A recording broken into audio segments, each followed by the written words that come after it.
नमस्कार साथियों। कोलकाता रेप और हत्या से जुड़ी हुई एक बहुत बड़ी और दिल दहला देने वाली खबर सामने आई है। आपको बता दें कि कोलकाता कांड के मुख्य आरोपी संजय राय द्वारा एक बहुत बड़ा खुलासा किया गया है, जिस खुलासे में संजय राय ने वीडियो सहित सब कुछ सीबीआई के सामने पूरे खुलासे कर दिए हैं। और संजय राय ने ऐसे बड़े बड़े खुलासे किए हैं जिनको देखने के बाद आपके भी पैरों तले जमीन खिसक जाएगी। आपको बता दें कि इस वक्त कोलकाता कांड को लेकर के इस पूरे मामले में सीबीआई भी इस बार काफी सोच विचार में पड़ चुकी है, क्योंकि जैसे ही लगता है कि अब कोलकाता कांड सुलझ चुका है, वैसे ही ये कांड और भी बड़ा और भयानक रूप लेता जा रहा है। जैसे ही एक गुत्थी सुलझती है, वैसे ही कोई बड़ी पहेली सीबीआई के सामने आ जाती है, क्योंकि इस तरह से इतने बड़े बड़े खुलासे सामने आना लोगों के दिल दहला देने वाले खौफनाक मंजर से कम नहीं दिखाई देता। चलिए आपको एक एक करके सारे खुलासे बताएंगे, तो वीडियो को लास्ट तक देखते रहिएगा, क्योंकि इस वीडियो में बीच में एक ऐसा खुलासा आपको देखने को मिलेगा जिसको देखने के बाद आपके पैरों तले जमीन खिसक जाएगी। सबसे पहले आपको बता दें कि कोलकाता कांड के मुख्य आरोपी संजय रॉय के बारे में एक चौंकाने वाला पर्दाफाश हुआ। साथियों, पता चला है कि संजय जिस बाइक का इस्तेमाल करता था, वह बाइक एक पुलिस कमिश्नर के नाम पर रजिस्टर्ड है। इतना ही नहीं साथियों, इसमें यह भी शंका जताई जा रही है कि क्या कोलकाता पुलिस ने ममता बनर्जी के निर्देश पर रेप मर्डर केस में शामिल ताकतवर लोगों को बचाने के लिए संजय राय को फंसाया है, क्योंकि मुख्य आरोपी संजय ने पॉलीग्राफ टेस्ट में जी खौफनाक सच को कबूल किया है। वह भी कई सवाल खड़े कर रहे हैं। कोलकाता का निर्भया कांड का खौफनाक सच सामने आ गया। बेटी डॉक्टर के साथ रेप हुआ या गैंगरेप पता चल गया, और उसके साथ और जो 4-5 लोग थे वह कौन कौन थे, उनके नाम भी आज पता चल चुके हैं। और सबसे ज्यादा हैरान करने वाला सच तो जैसे ही आप जानेंगे, आप सोच भी नहीं सकते हैं कि जो बाकी के 4 लोग जिनके नाम हम बताने जा रहे हैं, उनके नाम जानकर आपके पैरों तले जमीन खिसक जाएगी। रेप मर्डर केस में दरिंदे का सबसे बड़ा कबूलनामा पॉलीग्राफ टेस्ट में कोलकाता कांड के दरिंदे संजय राय ने वह खौफनाक सच बताया है, जिसे सुनकर किसी की भी राह काम जाएगी। संजय राय ने सीबीआई की टीम के सामने पॉलीग्राफ टेस्ट के दौरान अपना गुनाह कबूल करते हुए कहा कि उसने ही लेडी डॉक्टर का रेप किया था। रेप के बाद उसने लेडी डॉक्टर के हत्या कर दी। पॉलीग्राफ टेस्ट में दरिंदे ने हत्या की वजह भी बताई। उसने कहा कि लेडी डॉक्टर लगातार चिल्ला रही थी, शोर मचा रही थी, इसीलिए उसने लेडी डॉक्टर को चुप करने के लिए उसका गला दबा दिया और तब तक दवाई रखा जब तक कि उसकी सांसें थम नहीं गई। जब लेडी डॉक्टर का शरीर ढीला पड़ गया, हाथ और पैर में हरकत बंद हो गई, वह शांत हो गई, तब जाकर उसे दरिंदे ने लेडी डॉक्टर के गले से अपनी पकड़ ढीली की। लेकिन इसी के साथ एक और चौंकाने वाला सच सामने आया है। अब फिर से दरिंदे संजय ने अपना बयान बदलते हुए दरिंदे संजय ने सुनाई एक और थ्योरी, पहले गुनाह कबूला फिर यूटर्न। दरअसल कोलकाता के आरजी कर मेडिकल में लेडी डॉक्टर के साथ रेप और फिर हत्याकांड को जिस तरह से अंजाम दिया गया, अभी तक इसकी गुत्थी जो है वो सुलझी नजर आ रही थी, लेकिन इस यू टर्न के बाद उलझती जा रही है। साथियों, जानेंगे क्या है पूरी खबर, पूरी अपडेट हम आपको इस वीडियो में बताएंगे। लेकिन उससे पहले एक छोटी सी रिक्वेस्ट है कि आप लोग वीडियो को एक लाइक करके डॉक्टर बिटिया के इंसाफ के लिए हरी सपास हमारे साथ कमेंट में जरूर लिखें कि महिला ट्रेनिंग डॉक्टर बिटिया के साथ इंसाफ होना चाहिए। आप सभी लोग हमारी वीडियो को लाइक करें या ना करें, पर डॉक्टर बिटिया के इंसाफ के लिए कमेंट बॉक्स में जरूर लिख दें कि डॉक्टर बिटिया के साथ इंसाफ होना चाहिए और दरिंदे को उचित दंड दिया जाए, चाहे फिर फांसी दिया जाए। ज्यादा से ज्यादा लोग कमेंट में महिला ट्रेनी डॉक्टर के इंसाफ में साथ दें, जिससे डॉक्टर बिटिया के साथ इंसाफ हो। साथियों, चलिए पूरी खबर क्या है जानते हैं विस्तार से। डॉक्टर बिटिया के मुख्य दरिंदे संजय रॉय ने यू टर्न लिया है और सीबीआई की टेंशन को बढ़ा दिया है। आरोपी संजय रॉय का पॉलीग्राफ टेस्ट हो गया। आरोपी संजय रॉय पर किए गए पॉलीग्राफ टेस्ट में कथित तौर पर कई झूठे और अविश्वसनीय जवाब यहां सामने आए हैं। दरअसल इस टेस्ट के दौरान आरोपी संजय रॉय ने कहा कि जब वह आरजी कर अस्पताल के सेमिनार हॉल में पहुंचा, तब तक लेडी डॉक्टर की मौत हो चुकी थी, यानी कि तब तक लेडी डॉक्टर अपनी जान गंवा चुकी थी। वैसे जानकारी आप तक पहुंचा दें कि इसी सेमिनार हॉल में 9 अगस्त को महिला डॉक्टर का शव मिला था। सीबीआई सूत्रों की माने तो आरोपी संजय ने खुद को बेकसूर बताया और कहा कि उसे फंसाया जा रहा है, यानी कि कहीं ना कहीं उसने खुद अपने साथ साजिश होने की बात यहां पर कही है। जबकि पहले खबर पूरी तरह से यह सामने आई कि उसने अपना गुनाह कबूला है। मीडिया रिपोर्ट के मुताबिक सूत्रों की माने तो पॉलीग्राफ टेस्ट के दौरान आरोपी संजय रॉय काफी नर्वस था, काफी बेचैन नजर आया, बहुत परेशान नजर आया। रिपोर्ट में यह भी कहा गया कि कई सबूतों के साथ उसका आमना सामना भी करवाया गया, जिसके जवाब में उसने अपने बयानों का हवाला दिया और सीबीआई टीम को बताया कि जब उसने सेमिनार हॉल में पीड़िता यानी कि लेडी डॉक्टर को देखा तो पहले ही वह अपनी जान गंवा चुकी थी, मर चुकी थी। यह उसके जरिए यहां पर कहा गया, जिसके बाद वह डर गया और डर के बाद वह परिसर से भाग गया। लेकिन कब अरेस्ट हुआ? संजय रिपोर्ट की माने तो आरोपी संजय रॉय की वकील कविता सरकार ने आरोप लगाया कि बचाव पक्ष के वकील को पॉलीग्राफ टेस्ट के वक्त और जगह के बारे में जानकारी नहीं दी गई थी। इसकी वजह से जो बचाव पक्ष का कोई वकील टेस्ट के दौरान मौजूद नहीं हो सका, जो राष्ट्रीय मानव अधिकार आयोग के दिशा निर्देशों का उल्लंघन है। जानकारी पहुंचा दें कि 33 साल का संजय रॉय, जिसके ऊपर लेडी डॉक्टर के मर्डर रेप का यह पूरा केस है, 10 अगस्त को इस मद्देनजर उसको गिरफ्तार किया गया था। उस पर आरोप है कि उसने ही रेप के बाद डॉक्टर की हत्या की थी, इस पूरी वारदात को अंजाम दिया था। हालांकि इसके बाद कई और थ्योरी भी सामने आई। सीबीआई की क्या वाकई टेंशन बढ़ चुकी है? दरअसल सीबीआई सूत्रों की माने तो कोलकाता कांड पर पहले आरोपी संजय रॉय ने अपना राग कबूल लिया था, मगर अब उसने यह यूटर्न ले लिया है। खुद को निर्दोष बताते हुए, बेकसूर बताते हुए कहा कि उसे फंसाया जा रहा है। पुलिस को डॉक्टर केशव के पास एक ब्लूटूथ डिवाइस मिलने के बाद उसे गिरफ्तार किया गया था। ये पुलिस ने उसकी गिरफ्तारी की थी।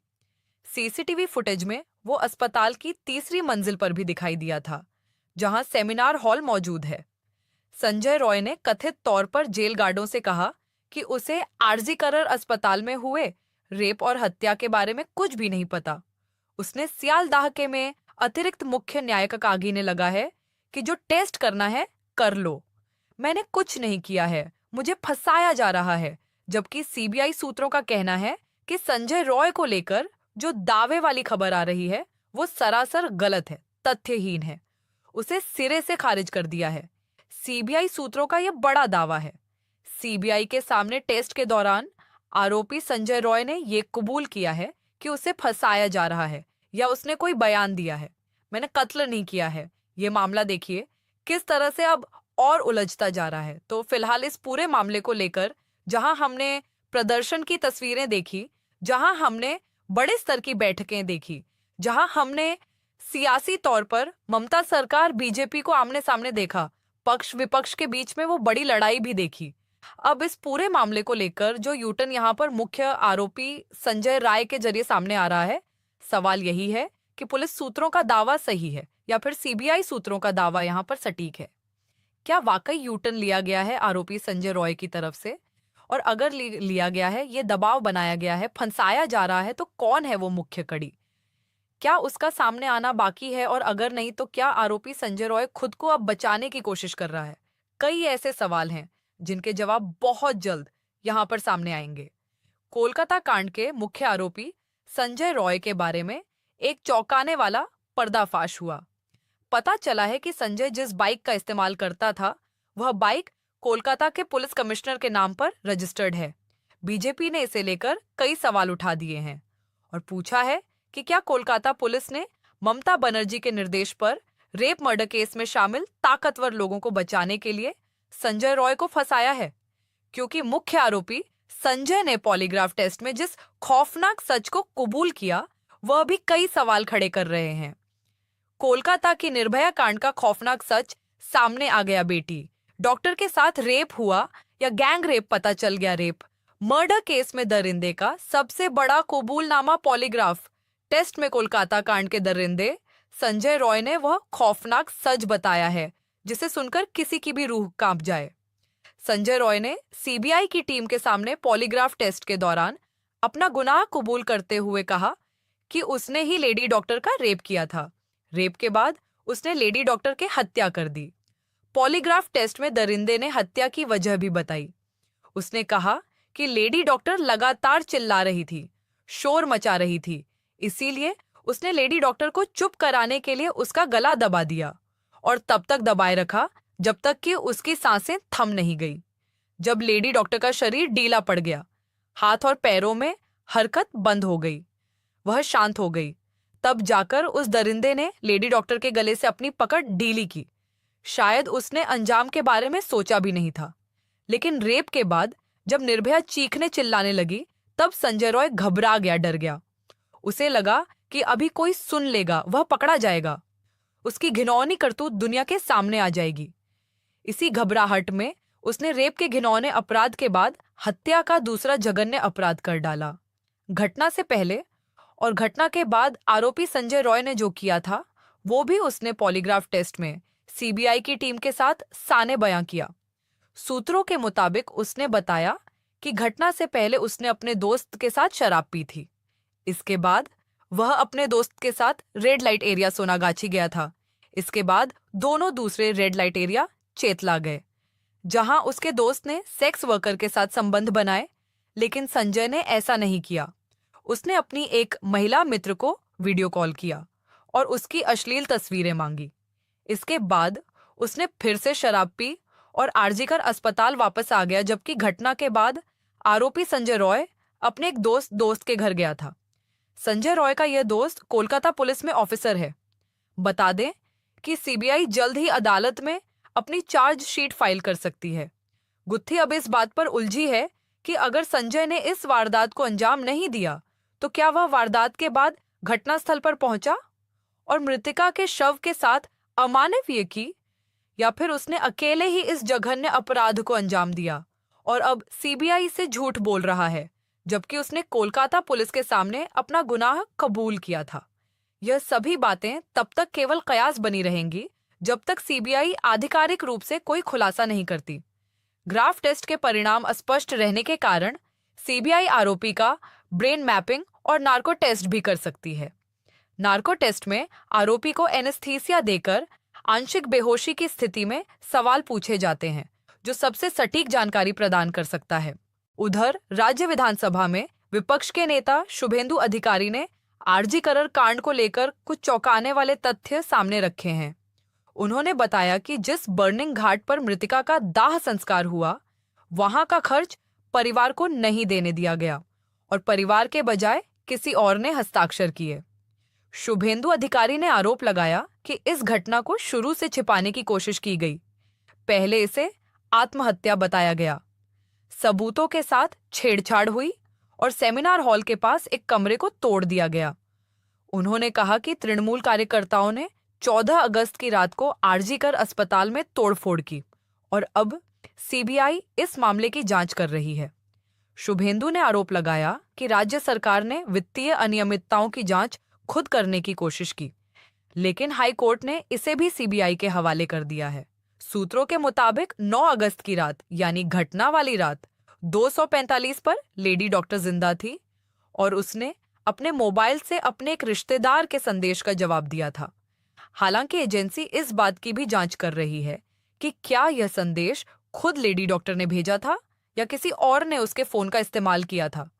आपको बता दें कि कोलकाता रेप और मर्डर मामले में बड़ा विवाद अभी तक ठंडा नहीं हुआ है। पीड़िता को न्याय दिलाने के लिए यहाँ विरोध प्रदर्शन किए जा रहे हैं। पूरे देश भर में मेडिकल से लेकर महिला संगठन तक इस अपराध के खिलाफ खड़े हुए हैं। इस केस के चलते बंगाल में लंबे समय से हिंसक प्रदर्शन हो रहे हैं। इस मामले पर राजनीतिक दल एक दूसरे पर आरोप भी लगा रहे हैं। ममता बनर्जी ने कोलकाता की एक रैली में केंद्र सरकार पर निशाना साधा। बीजेपी के बंद और आरोप से भड़की सीएम ममता बनर्जी ने चेतावनी दी है। ममता ने कहा कि याद रखें, अगर बंगाल जला तो असम, बिहार, झारखंड, उड़ीसा और दिल्ली भी चुप नहीं रहेगा। उन्होंने प्रधानमंत्री नरेंद्र मोदी से आग से ना खेलने की सलाह दी। ममता ने आरोप लगाया कि माहौल बिगाड़ने में बीजेपी का बड़ा हाथ है। ममता ने बीजेपी को चेतावनी देते कहा कि अगर मेरा सब्र टूट गया तो आप सोच भी नहीं सकते कि मैं क्या कर सकती हूं। ममता ने कहा कि हमने कहा था कि हमें बदला नहीं, बदलाव चाहिए। ममता ने कोलकाता में हो रहे प्रदर्शन के लिए बीजेपी को जिम्मेदार ठहराया। बीजेपी पर निशाना साधते हुए कहा, कुछ लोग अपनी पार्टी की मदद से बंगाल में आग लगा रहे हैं। ममता बनर्जी ने कहा कि यह हम नहीं होने देंगे, हम पीएम की कुर्सी हिला देंगे। ममता ने कहा कि बंगाल और बांग्लादेश की संस्कृति एक है। कई लोग बंगाल को बांग्लादेश समझ रहे हैं। याद रखिएगा कि अगर बंगाल में आग लगाने की कोशिश की तो पूरे देश में आग लगेगी। वहीं आपको बता दें कि अदालत ने सीबीआई को 3 सप्ताह के भीतर इस जांच की प्रगति रिपोर्ट पेश करने का निर्देश दिया है। खैर दोस्तों, अभी यह मामला चल रहा है, लेकिन अब सवाल यह है कि इस घटना का मुख्य आरोपी संजय रॉय नहीं तो कौन है? क्या इस पूरी घटना में आरजीकर अस्पताल के प्रिंसिपल संदीप घोष का हाथ है? क्या सीबीआई असली कातिल को ढूंढ पाएगी, या फिर यह मामला भी सुशांत सिंह राजपूत केस की तरह ठंडे बस्ते में डाल दिया जाएगा? दोस्तों, इस घटना को सुनाने का उद्देश्य किसी का दिल दुखाना नहीं है, किसी को परेशान करना नहीं, बल्कि आपको जागरूक करना है, आपको सचेत करना है। दोस्तों, इस पूरी घटना के बारे में आपकी क्या राय है? आप इस घटना का मुख्य आरोपी किसे मानते हैं? कमेंट बॉक्स में जरूर बताएं। और अगर हमारी मेहनत पसंद आई हो तो इस वीडियो को लाइक करते हुए शेयर भी करें। अगर आपने अब तक चैनल को सब्सक्राइब नहीं किया है तो हमारे चैनल को सब्सक्राइब करके बेल नोटिफिकेशन को जरूर दबाएं। यह आपके लिए 1 सेकंड का काम है, लेकिन इससे हमें काफी मोटिवेशन मिलता है। धन्यवाद। जय हिंद, जय भारत।